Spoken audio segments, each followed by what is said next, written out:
Ale, a sua hérnia era extrusa, né?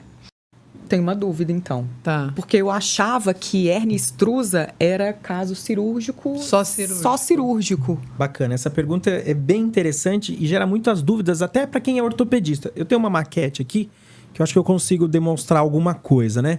Então, esse aqui é um segmento de uma vértebra.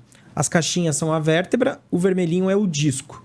O disco, ele tem dois componentes. Ele tem um ânulo fibroso, que é essa redinha que está aqui fora, e lá dentro ele tem a gelatina, que é o núcleo pulposo. Então, o disco ele tem que estar bem rente ao corpo vertebral. Então, isso aqui é um disco normal. Quando a gente começa a ter um processo degenerativo, a gente começa a sofrer uma protusão. Então, é um aumento da pressão em cima desse disco. Isso é protusão. Protusão não deixa de ser uma hérnia, mas ela não está apertando a estrutura neurológica. O próximo passo é ter um abaulamento, quando é um volume um pouco maior. Mas esse abaulamento pode não estar apertando a hérnia. Essa imagem aqui é da extrusão. É quando o conteúdo extravasou e vai em direção à estrutura neurológica. Não necessariamente uma extrusão vai comprimir a raiz. Porque a raiz ela consegue ter uma complacência e tentar escapar. Então, tamanho de hérnia não é documento. Às vezes a gente tem uma hérnia volumosa. Eu chego e vejo o paciente no consultório com uma queixa, uma dor controlada, eu olho o volume e falo, não é possível que esse paciente está andando. E aí você examina, testa, ele fala, não, estou bem.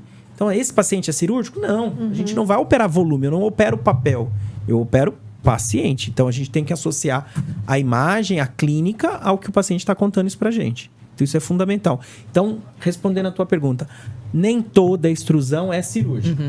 Então, a gente não opera laudo, a gente opera paciente. Tanto que, ao todo, antes de chegar nas mãos de Marcinha, eu passei por 5 médicos, né? E assim, 3 falaram que era cirúrgico e 2 falaram, não sei, todavia que, sabe, pode ser, tal, né? Então, é isso.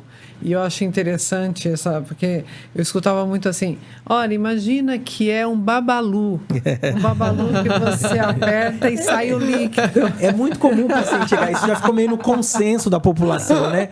Parece mesmo um chicletinho eu babalu. peguei trauma de babalu.